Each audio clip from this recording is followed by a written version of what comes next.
Knott's Berry Farm appears to be taking a page out of the Disney playbook. They're starting to charge for individual Lightning Lane passes per ride. Let's talk about that on That Park Place. Hello, I am Jonas J. Campbell, an investigative reporter for That Park Place, and I am here today with Mr. Vash Sky. Vash, I need a Knott's Berry Farm expert. Are you a Knott's Berry Farm expert?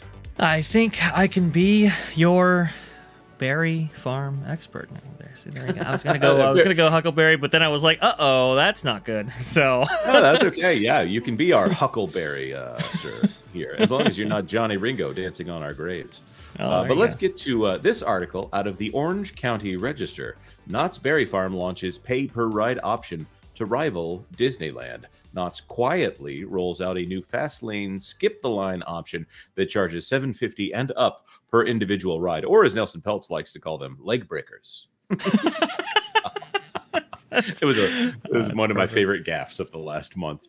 I agree. This story by Brady McDonald. Knott's Berry Farm has torn a page from the Disneyland and Six Flags playbook.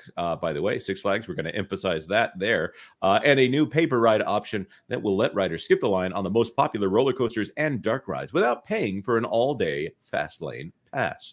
Interesting. Knott's Berry Farm has quietly rolled out a new paper ride option that charges $7.50 and up per individual ride as part of the Fast Lane Front of the Line program. The new single-use Fast Lane Pass option was introduced as part of the recently updated Knott's mobile app. You have to be in the park to purchase a single-use Fast Lane Pass, and it displays the available pay-per-ride attractions after 2 p.m. A single-use pass starts at $7.50 per ride, and the dynamic prices vary by ride, time of day, and time of year. You can buy as many single-use passes as you want per day. Oh, I bet you can. Yeah. Knott's will limit the number of single-use fast lane passes available each day, just like the park does with the traditional all-day fast lane pass. Let's see. Okay, here we go. The all-day Knott's fast lane pass that costs $74 to $119 covers all those rides plus 7 more. The $675 fast lane season pass lets you skip the line on 1 ride per visit. Wow. So this came as a surprise to me that Knott's was doing this. I had heard rumors that Knott's was above all this kind of stuff. I had heard that as well. Well, I mean, and I'd seen that, honestly. I mean, the Cedar Fair has run that theme park really, really nicely, really putting an emphasis on entertainment and some of the other things that Disney has kind of foregone in recent years, which is unfortunate. But to do something like this, I'm not too super thrilled with it, because you got to think, right? If you have more people opting into the fast lane on certain attractions, obviously it's going to make the standby slower.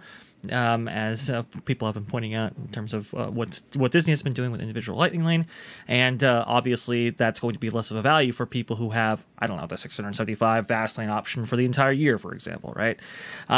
This is a way to, add something into Cedar Fair's portfolio in their Knott's Berry Farm Park to increase margins. I mean, that's what it is, and I don't like it just instinctively, Jonas. Oh yeah, I hate it, just like I hate it at every single park. And we've often been criticized for saying that that Disney should raise the price of their Fast Pass system. Sorry, it's not Fast Pass; it's Genie Plus Lightning Lane or individual use. I don't see, it gets so complicated. You almost need a degree in Disney in order to differentiate it all. But one thing I did want to point out, based on your comments here, because I skipped one part of the article. In the coming months, Cedar Fair plans to roll out the single-use Fast Lane option at Carowinds, Dorney Park, Kings Island, Canada's Wonderland, Cedar Point, and Schlitterbahn Water Park on May 18th. Yeah. So, and by the way, Disney charges even more for it. Not that that's a good thing in this case. I just wanted to point it out. Do you think the entire industry is just looking at, well, if Disney does this, this must be fine for everyone else to do it? Oh yeah, oh absolutely. I mean that they did the same thing with the reservation systems and some of these other. I mean, when FastPass was introduced, right? People were looking at that and going, "Oh, can we monetize that somehow?" That's where you have this kind of fast lane process at Cedar Fair parks, or I think that's it's something. I want to say it's something Flash themed, Flash Pass, I believe, at Six Flags parks and good idea. Express Pass.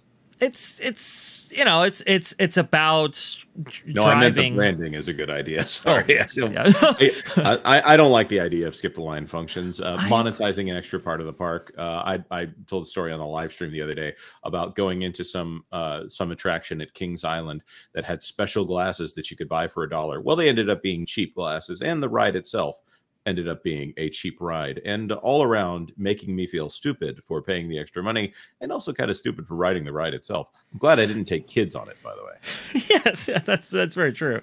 Is this introductory price of $750 better than, let's say, I mean, on some cases, what, it's like $20 or something to ride a 60-second ride like Tron? I believe Bright Sun just recently had a big old video talking about that right there. So if you are 2 people, that's $40. If you're 4 people, that's $80. I mean, that is absolutely insane to me. $750, I think, is a great introductory base price. We'll have to see what the fluctuations are like on that, like 4th of July, for example, right? And then after 2 p.m., I think that's a decent safeguard right there. But it just instinctively, I don't like it. And these attractions in Knott's Berry Farm are very low capacity. I mean, Ghost Rider, which is their most popular attraction there by far, I think has a capacity of like, I want to say it's like 300 people per hour or so. I mean, it's that's nothing. Poultry. Yeah, it's nothing.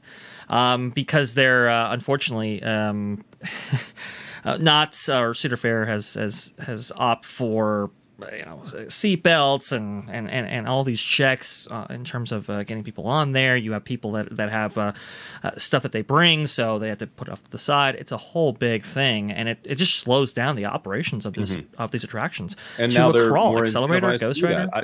I'm seeing a situation where they add even more restrictions, and all of a sudden they have extra revenue after 2 p.m. Yes, exactly. I mean, that's what it is. And I know, Knott's Berry Farm is hurting for revenue. I know their Cedar Fairs could use a little bit more. Their earnings over the past couple of years have been kind of up and down a little bit. They've had to cut back on entertainment at Knott's Berry Farm, for example, in order to make up for some of those losses. They've had to, cut certain hours, and there's definitely a level of discontent from the employees there, which is really unfortunate. But right. So far, they have been more value oriented than some of their rivals. Unfortunately, that's changing. Yeah, and that's it's disappointing to hear. Of course, as they've just merged, or they're in the process of a merger between Cedar Fair and Knott's Berry Farm. There probably are going to be some layoffs in the future, but if they can find some way to make a little extra money on the parks, maybe they can stay off those layoffs. But then, of course, there's the fact that people don't like all of these extra nickel and dime charges. And I say nickel and dime. We probably need to upgrade that phrase to like $5 and $10 charges to raise everything up. But Vash, you have anything else you want to add here before we wrap this video up? The only thing I'll add is that I'm hoping that Cedar Fair doesn't engage in this too much. Obviously, Cedar Fair and Six Flags are merging here. It's going to be some interesting times because a lot of their procedures and so forth, like their insurance for their attractions and how that works with guests and restraints, we'll have to. We are theorizing that they'll see changes. These extra cost options will see changes. I know Six Flags charges a surcharge right now for people who order food in person, and you can get around that for the app and just all kinds of stuff. This is going to be an interesting story to watch because as these two companies come together, get ready. I guess it's not a fun day at the park. That being said, like this video if you like this video. If we gave you information that you could use in your theme park and travel experience, of course, consider sharing this out if you know someone else who might be of that description. And of course, consider subscribing to That Park Place for all the news that should be fun. Thanks for watching That Park Place News. For more information, consider checking out www.thatparkplace.com. And don't forget to subscribe, share, like, and send this out on your favorite social media accounts.